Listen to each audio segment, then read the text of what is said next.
마가복음 13번째 시간입니다. 찬양 너무 은혜스러웠습니다. 감사합니다. 예수님께서는 가버나움에서 사역을 하시다가 갈릴리 바다를 건너 데가볼리에 속한 가다라라고도 하고 또 거라사라고도 불리는 곳으로 가셨습니다. 이곳은 로마로 예속된 땅이고 유대인과 이방인이 함께 사는 접경 지역이라고 할 수 있습니다. 유대인들은 부정한 짐승인 돼지를 이방인 지역에서는 사육할 수 있었기 때문에 이곳에서 돼지를 치며 벌어먹고 살고 있었습니다. 그런데 이곳에 귀신의 압제 아래서 몸과 영혼이 피폐해진 채 고통당하고 있는 한 사람이 있었습니다. 이 사람의 영혼을 구원하시기 위해 예수님이 찾아가셨습니다. 그 사람 안에는 군대 귀신이 집거하고 있었습니다. 예수님께서 그 사람 안에 있는 귀신들이 돼지떼에게 들어가게 해달라고 요구하니까 예수님께서 허락하셨습니다. 그러자 귀신들이 돼지떼에게 들어가 모두 바다로 달려가 빠져 죽었습니다. 무려 2,000마리나 되었습니다. 그 순간 귀신에 잡혀서 소망이 없던 사람은 온전하게 치유되었습니다. 새로운 삶을 얻게 된 그는 주님과 함께하고 싶었습니다. 하지만 주님은 집으로 돌아가서 간증하고 가족들부터 전도하라고 하십니다. 현실에서 충만한 영성으로 살아가라는 것입니다. 그러나 마을 사람들의 반응은 어땠습니까? 경제적인 큰 손실을 입다 보니까 예수님, 우리 마을에서 떠나가십시오 라고 했습니다. 그들에게는 예수님보다 한 생명에 치유되는 것보다 돈이 더 중요했기 때문입니다. 예수님은 자신을 거부하는 곳에서는 이제 더 이상 머물러 계실 수가 없으셨습니다. 여기까지가 지난주까지 살펴본 말씀입니다. 오늘 말씀은 다시 이제 가버나움으로 이제 거기서 거부해서 쫓겨나다시피 다시 돌아오셔서 하시는 사역에 대한 내용입니다. 두 사건이 있게 되는데요. 소개하고 있는데요. 문장의 흐름이 조금 독특하죠. 한 사건을 이렇게 진행하고 있는 과정 중에 또 한 사건이 그 가운데에 발생하게 되는 그런 문장 형식 구조를 이루고 있는 것을 보게 됩니다. 마치 햄버거처럼, 그죠? 양쪽에 빵이 있고 가운데 패티가 있고 그런 것처럼 다른 이야기가 들어가 있는 그런 구조이지요. 그래서 예수님은 이 거라사 지역 사람들이 이제 거부하니까 이제 가버나움으로 돌아왔어요. 근데 이곳 사람들은 많은 예수님이 병자를 고치고 치유하고 또 귀신도 쫓아내는 것들을 보았지요. 가버나움에서는. 그러니까 예수님만 돌아오시기만을 기다리고 이미 도착하니까 바닷가에 많은 무리들이 모여 있었습니다. 이때 한 사람이 예수님의 발 앞에 딱 엎드립니다. 누구입니까? 22절에 오늘 보니 누구세요? 회당장 중에 하나인 야이로라 하는 이가 와서 예수를 보고 발 아래 엎드려 그랬습니다. 야이로라고 하는 사람입니다. 회당장이죠. 회당장은 특수그룹이죠. 특수그룹의 일원인데 평신도예요. 이 회당장은 평신도로서 제사장은 아니지만 예배를 주도하고 또 재판을 포함한 중요 일을 맡아 회당을 다스리는 사람이 회당장입니다. 그러니까 회당에서 모이는 집회를 또 주도하고 또 이 회당을 사용할 수 있는지 허가 여부 이런 것도 관장하고 관리하며 또 거기서 율법도 가르치고 또 소소한 마을에서 일어난 사건들을 해결하고, 그죠? 동네에서 소소한 일들이 분쟁이나 서로 이게 내 거다, 네 거다, 네가 잘했네, 네가 잘못했네 이런 분쟁 시비가 있었을 때 나서서 해결도 해주었습니다. 따라서 당시 사람들에게 이 회당장은 존경받는 사람이었지요.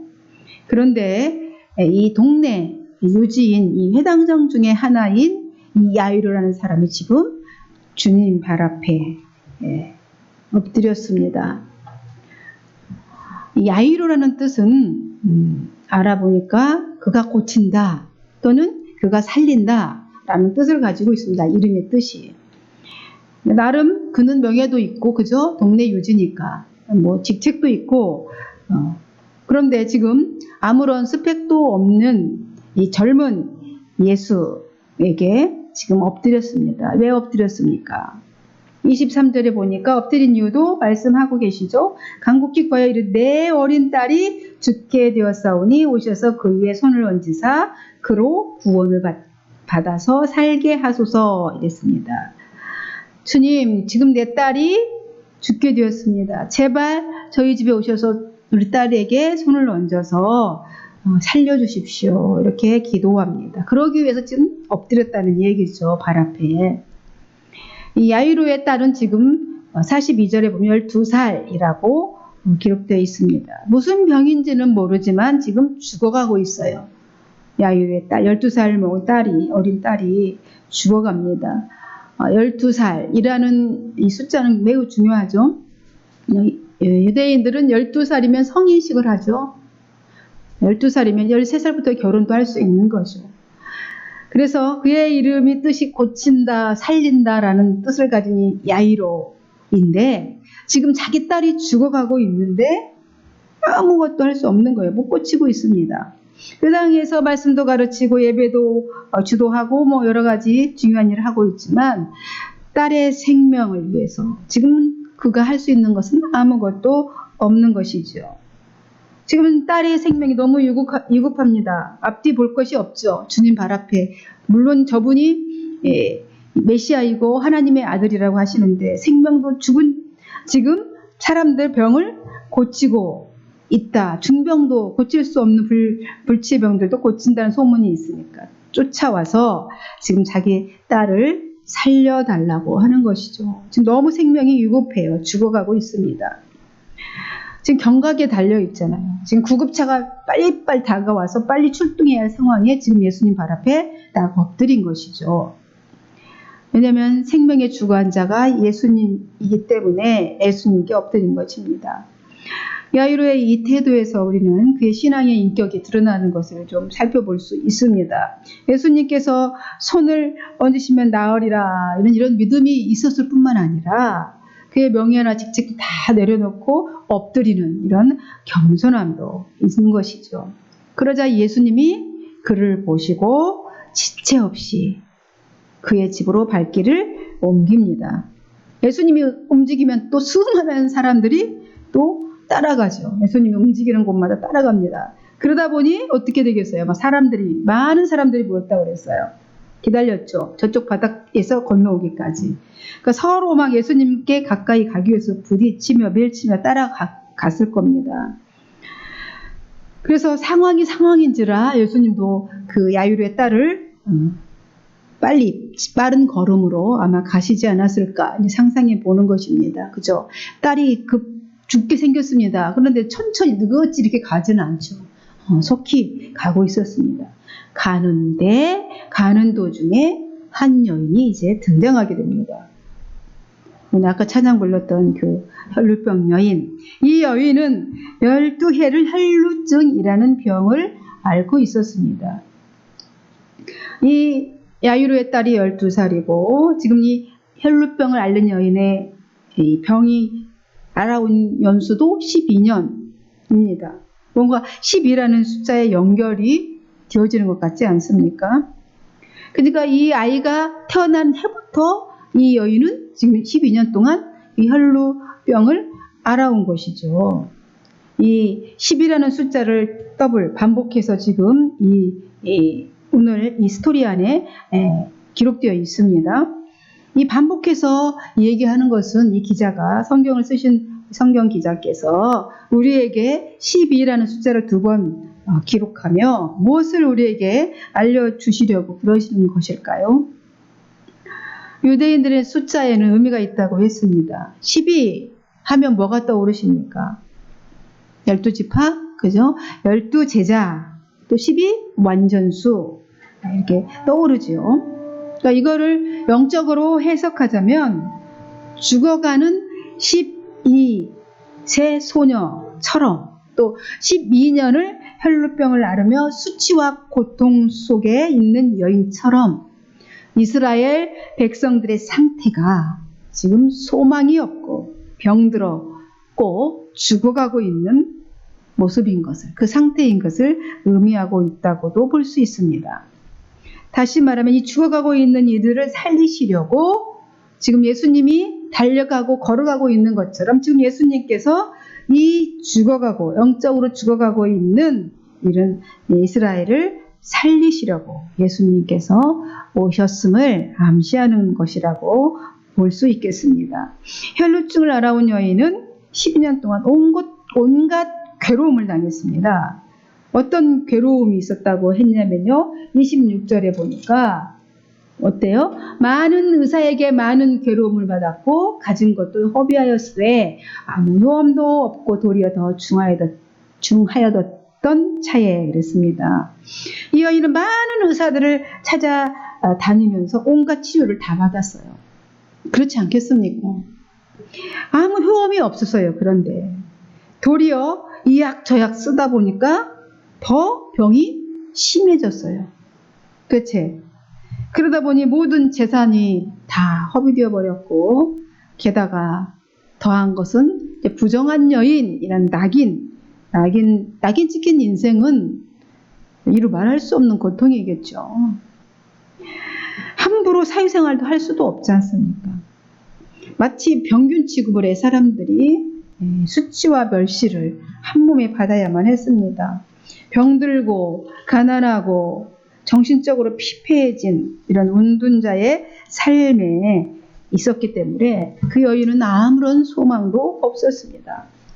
여러분, 환자가 10년 동안 집에 있다고 생각해 보시면 어떻게 됩니까? 환자 본인만 힘듭니까? 환자만 무너지는 게 아니에요. 함께, 가족들도 함께 망가지고 무너지죠.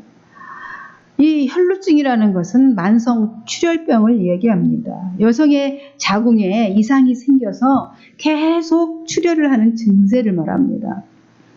이 병은 현대의학으로도 치유하기 매우 어려운 질병입니다.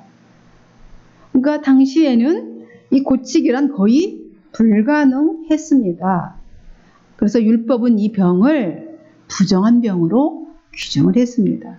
레위기에서 우리 배웠죠. 15장에서 보면 25절, 26절, 15장, 레위기 15장 25절에서 26절에 보면 이렇게 기록했습니다. 만일 여인의 피의 유출이 그의 불결기가 아닌데도 여러 날이 간다든지 그 유출이 그의 불결기를 지나도 계속되면 그 부정을 유출하는 모든 날 동안은 그 불결한 때와 같이 부정한즉 그랬어요. 그의 유출이 있는 모든 날 동안에 그가 눕는 침대도 그가 앉아있던 의자도 부정할 것이고 또 그가 만진 것도 부정할 것이다.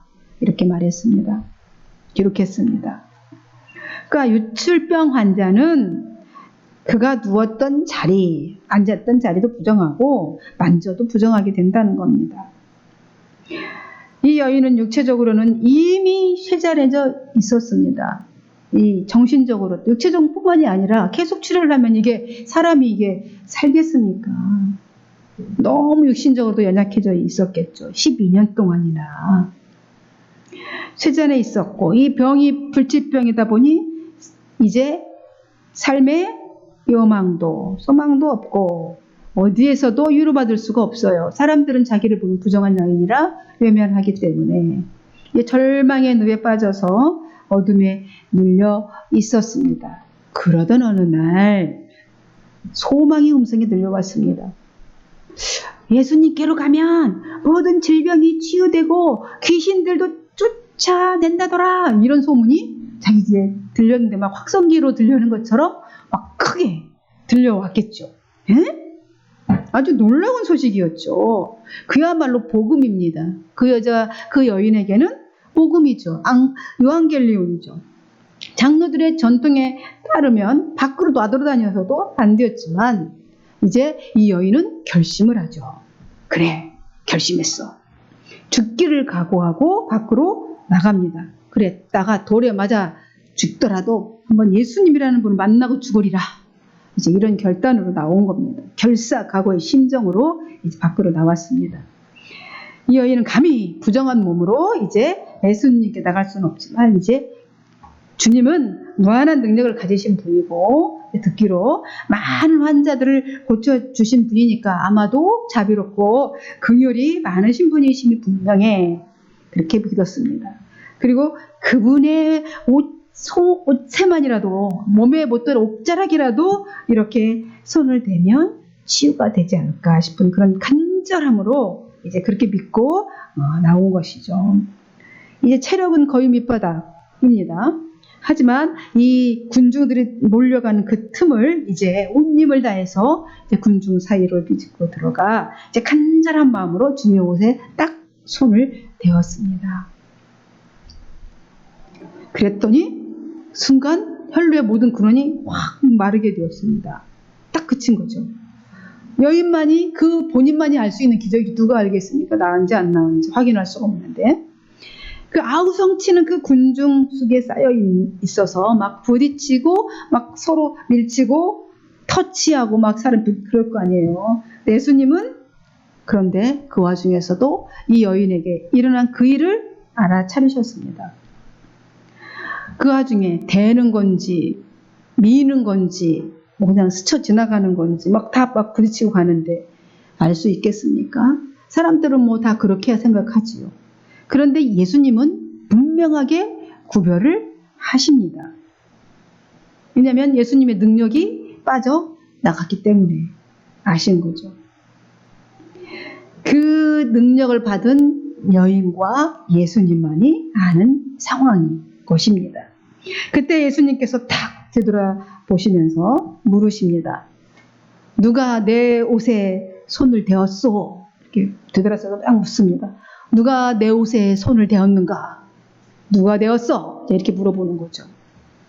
예수님 물론 누가 대었는지 알고 계시겠죠. 알고 계십니다. 많은 사람이 예수님을 터치하고 밀고 부딪히고 했지만 지금 이 한 여인에게만 기적이 일어났습니다. 근데 예수님은 다 아시면서 왜 물으십니까? 예수님의 모든 말씀과 행동은 다 의도된 것이라고 그랬지 않습니까? 이 여인은 예수님을 소문으로 들었잖아요. 소문으로만 듣고 미신적인 것이 있는 거죠. 아, 그분을 찾아가면 어떻게 행위를 대하면 낫겠다 싶은 어떤 예수님이 어떤 분인지를 모르는 상태였기 때문에 이 일이 어떻게 되었는지 확실히 가르쳐 주시고자 하시는 예수님의 물음이신 것이죠. 그러니까 그 여인이 지금은 믿음이 확실한 바른 믿음을 갖고 오지 않았지만 바른 신앙을 갖게 하도록 하기 위해서 질문을 하신 겁니다. 하나님의 아들 예수 그리스도의 능력으로 치유되었음을 알게 하려고 누가 내 옷에 손을 대었어? 누가 되었는가? 물어보시는 겁니다. 예수님이 누구신지 이제 믿음의 대상에 대한 확신, 예수님은 하나님의 아들이신 것, 메시아이시고 치유자이신 것을 확신하도록 하시기 위해서인 것이죠. 예수님은 이 여인이 비록 처음엔 이렇게 그런 믿음이 아니라 자기 낫고자 하는 예수를 믿는 믿음이 아니라 낫고자 하는 믿음으로 미신적인 믿음으로 왔지만 이 간절하게 예수님의 옷자락에 손을 댄 것을 믿음으로 예수님이 인정해 주신 겁니다. 그분의 그 여인의 그 행위와 그 간절함을 믿음으로 예수님은 인정해 주신 것입니다. 그런데 예수님께서 누가 내 옷을 손을 대었는가? 라고 물으니까 제자들의 반응이 희한하죠. 31절에 제자들은 뭐라고 말합니까? 제자들이 여짜오되 무리가 예옷사 미는 것을 보시며 누가 내게 손을 대었느냐 물으시나이까? 하되 그랬어요. 제자들이 그 상황을 보고 누가 내 옷자락에 손을 대었니? 라고 물었을 때 제자들은 그렇게 생각합니다. 아니 이렇게 많은 사람들이 지금 예수님 모르시냐? 이렇게 많은 사람들이 따르고 있고 사방에서 밀치고 그러는데 누가 주님 옷에 손을 댔냐고? 어떻게 우리가 알아요? 그렇죠? 어떻게 압니까? 되게 예민하신 예수님, 그죠? 피곤하셔서 그러신가? 예민하시네? 이렇게 생각을 하신 거죠. 이것이 제자들의 한계입니다. 우리들의 한계예요. 그러거나 말거나 이제 주님은 자기 옷에 손을 댄 여자를 이렇게 찾으시려고 주변을 이렇게 살펴보십니다. 그러자 치유받은 여인은 알잖아요. 자기 몸이 치유된 일을 알기 때문에 두려워합니다. 덜덜 떨면서 주님 앞에 스스로 앞에 나와 엎드리며 사실은요 주님, 제 혈루병 환자인데 제 혈루의 근원이 옷자락을 대는 순간 다 나았습니다. 라고 이렇게 사실대로 말을 합니다. 왜 벌벌 떨어요? 왜요? 왜냐면 자신은 부정한 여인이잖아요. 이 부정했던 자신이 치유는 됐는데 지금 예수님의 옷에 손댔잖아요. 손댔기 때문에 예수님 부정하게 되었어요. 예수님 손댄 것도 부정하다고 그랬잖아요. 예수님 부정하게 되었습니다. 근데 여러분, 여인은 두렵죠. 그죠? 내 죄를 네가 알렸다 이렇게 물으시는 것일 그렇게 들렸을 수도 있겠죠. 누가 내 옷에 손을 대었어? 그래서 벌벌 떨었을 수도 있겠습니다.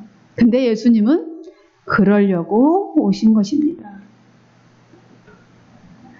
우리의 부정, 우리의 더러움, 우리의 죄를 다 뒤집어 쓰시고 십자가에서 값을 치르시기 위해서 오신 것입니다.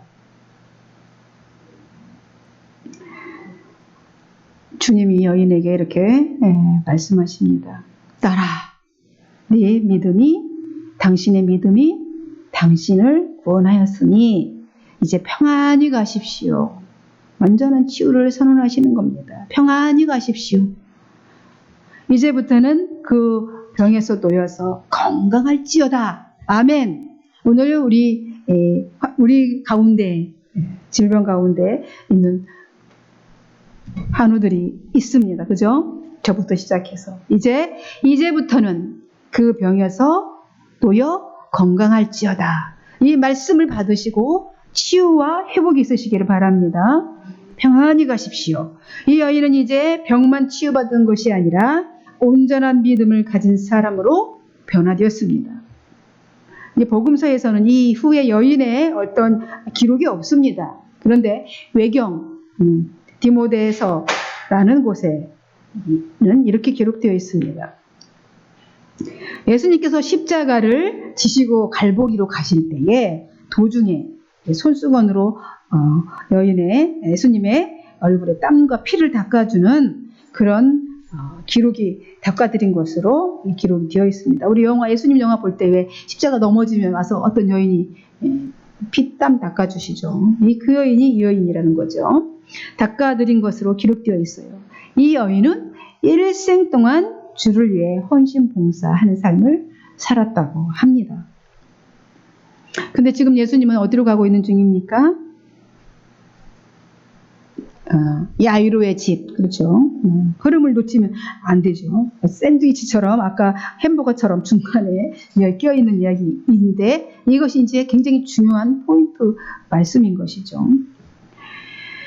야이로의 집으로 가는 도중에 있었는데 지금 혈루증 여인 때문에 지체를 하고 있는 것입니다. 예수님께서 여인에게 병이 다 낫다고 안심하라고 말씀하고 계시고 있을 때에 바로 야이로의 집에서 이제 사람이 와서 회당장에게 말합니다. 회당장님, 당신이 죽었습니다. 이제 선생님 더 괴롭게 하지 마십시오. 라고 합니다. 참 이 사람들이 예수님을 참 배려하는 것처럼 들리지만 믿음이 전혀 없는 것이죠. 죽었으니 이제 살려달라고 간청하십시오. 라고 했어야 되겠죠. 이제 혈루증 앓던 여인과 대화를 나누시는 것 때문에 시간이 지체되었는데 그 사이에 아이가 죽었습니다. 회당장 마음이 어떨까요? 여러 마음이 있을 수 있겠죠? 서둘러 예수님이 좀 가셨으면 좋았는데 좀 지체한 섭섭함 이런 것도 있겠죠. 또 불치병을 치료했는데 한편으로는 이 여인을 불치병 치료하는 것을 봤는데 그럼 어떤 상황에서라도 살리실 것이라는 믿음? 이런 것들도 있었지 않았겠습니까? 네, 오늘 말씀을 보니 야이로의 반응이 기록되어 있지 않습니다. 그러니까 그런 말에도 그 사람들의 말에도 전혀 지금 영향을 받지 않았다는 것이겠죠. 그래서 그래도 얼마나 그 말을 듣고서 두려웠겠습니까? 딸이 죽었다는데. 근데 그 순간 이 회당장은 믿음의 눈이 열린 것입니다. 여인의 혈루병 여인의 그 병 고치는 것을 보시고 예수님께서도 그들의 말을 들으셨죠. 그러나 그 말에 예수님도 아랑곳하지 않으시고 회당장에게 말씀하십니다. 두려워하지 마시고 믿기만 하시오. 왜 두려워 있겠어요? 예수님이 이렇게 대단하셔서 불치병도 고치셨는데 살려주시겠지라는 믿음이 있었지만 한편으로는 살려주지 않으시면 어떡하지라는 두려운 마음도 있었겠죠. 아버지의 마음입니다. 예수님께서 그 마음을 공감하시고 위로하시는 거죠. 믿기만 하십시오. 두려워하지 말고 믿기만 하십시오. 그리고 베드로, 야고보, 요한만 데리고 이제 야이로의 집으로 가십니다. 군중들을 물리치시고 가셔요. 예수님께서는 중요한 일을 하실 때마다 이 세 사람을 데리고 가셔서 항상 증인을 삼으셨어요. 어디도 변화산에도 세 사람만 데리고 가죠. 겟세마네 기도할 때도 너희는 여기 있어라 세 사람만 데리고 올라가시죠. 더 깊은 곳으로. 그렇게 이 세 사람을 데리고 집으로 갔더니 사람들이 막 소란을 피며 울고 막 아이고 이제 통곡하며 울고 있었습니다. 죽음이라는 것이 슬픔이죠. 죽음이 슬픈 것은 이제 죽은 자와 살아있는 자와의 모든 관계를 단절시키기 때문에 그렇습니다. 죽음은 인간의 무력을 실감하게 하죠. 그리고 속수무책으로 그 죽음을 우리는 수용할 수밖에 없습니다. 그래서 죽음은 슬픔의 극치입니다. 예수님께서 소리치며 울고 있는 그들에게 가서 말씀하십니다. 왜 이리 시끄럽게 소란스럽게 소란을 피우며 울고 있습니까? 이 아이는 죽은 것이 아니라 잠들어 있는 것입니다.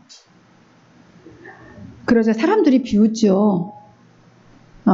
사람들이 비웃습니다. 뭐래요 저분이 지금. 우리가 뭐 죽었는지 살았는지도 구별 못하는 줄 아나? 뭐 이렇게 생각하는 겁니다. 예수님께서 잔다고 얘기했잖아요. 잔다는 것은 다시 깨어난다는 것을 전제로 하시는 말씀이시죠.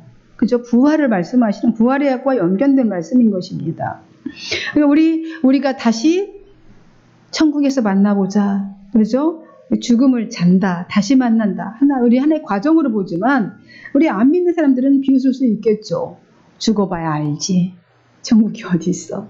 그렇게 말할 수 있습니다. 그래서 주님은 너무 슬퍼하지 말라는 거죠. 죽음. 자는 거니까. 주 안에서 죽는 자들은 다 잠자는 자라고 얘기했습니다. 복이 있다. 주 안에서 죽는 건 복이 있다. 계시록 14장에 말씀하고 있지요. 따라서 부활이요 생명이신 이 예수 그리스도 안에서 죽은 자들은 육체는 죽었으나 다시 깨어날 수 있으므로 잠자는 자입니다. 심판 후에 있을 영적인 죽음이 진정한 죽음인 것이죠. 예수님의 이 선언은 인간의 죽음과 삶을 완전히 다스리는 분이 아니고서는 선언할 수 없는 말씀인 것입니다. 이 선언인 것입니다. 예수님께서 이제 공생애 중에 이제 죽은 자를 살리신 일이 3번 있었어요. 잘 아시다시피 죽은 나사로를 살리셨고, 나인성 과부의 아들을 살리셨고, 그리고 오늘 야이로의 딸을 이제 살리십니다. 주님은 모두 이들에게 일어나라, 나오라 이렇게 선언하십니다. 죽음을 이기셨기 때문에 죽음을 자는 것으로 정의를 하신 것입니다. 그리고 그들을 소생시키셨어요. 오늘 예수님은 사람들을 다 내보내시고 제자들과 부모를 데리고 이제 아이 있는 곳으로 가셔서 말씀하십니다. 소녀야 달리다굼 이러세요. 달리다굼. 신약 성경은 다 헬라어로 기록되어 있죠. 그런데 달리다굼 이거는 아람어입니다. 아람어를 그대로 따온 것이죠. 달리다는 소녀라는 뜻입니다. 굼, 일어나라 이 뜻이에요. 소녀야 일어나라. 소녀가 일어나서 이제 걸었어요. 얼마나 사람들이 깜짝 놀랐겠습니까? 죽은 사람이 벌떡 일어나면 너무 놀라잖아요. 그죠? 죽은 자가 걸어서 나와서 깜짝 놀랍니다. 이 사람 죽은 자를 일어나서 본 적이 없고 상식적이지도 않기 때문에 놀랄 수밖에 없죠. 주님은 사람들에게 아이에게 먹을 걸 주라 말씀하십니다. 집안 모든 사람들로 하여금 이제 먹을 걸 주라는 거는 이제 기쁨, 살아난 기쁨과 감격을 실감할 수 있도록 하라는 겁니다. 즐겁게 축제로 즐기라는 겁니다. 여러분, 회당장 야이로는 예수님께 딸에게 손을 얹어서 살게 해주십시오라고 엎드려 기도했어요.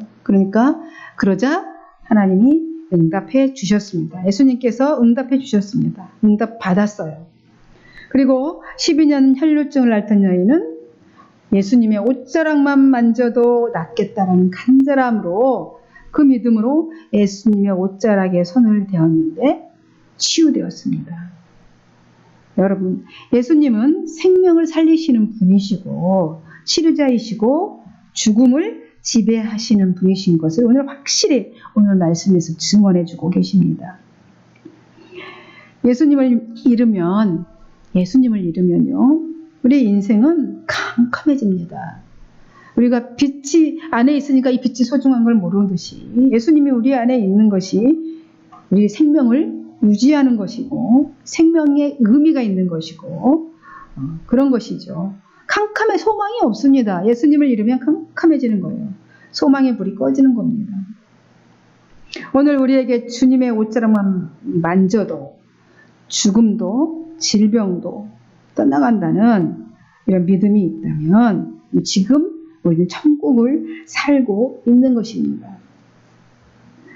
주님의 옷자락만 만지겠다는 간절함으로 다가오는 이 한 주간도 또 살아나고 치유되는 주님의 은혜를 입으실 수 있기를 간절히 축원드립니다. 바라고 축원합니다. 기도하겠습니다. 하나님 아버지 감사합니다. 오늘 주님의 옷자락만 만져도 낫겠다는 간절함으로 주님의 옷가에 손을 대었는데 불치병이 치유되었습니다. 죽었던 어린 소녀가 살아났습니다. 오늘날 우리 영적으로 죽어있는 상태 같은 이런 우리 세대에 하나님 찾아오셔서 주님의 옷자락만 우리가 대어도 치유되고 회복되는데 주님의 이름만 믿어도 주님 회복되고 치유되는데 오늘 이 은혜가 지금 이 세상에 또는 오는 세상에 있어지기를 간절히 소망합니다. 오늘 간절함으로 주님의 옷자락만 만져도 되는 간절함으로 기도합니다. 예수님 돌아봐 주셔서 치유하시고 또 살려주시옵소서. 모든 걸 주님 안에 내어드리고 맡겨드리며 그리스도이신 예수님의 이름으로 기도하옵나이다. 아멘.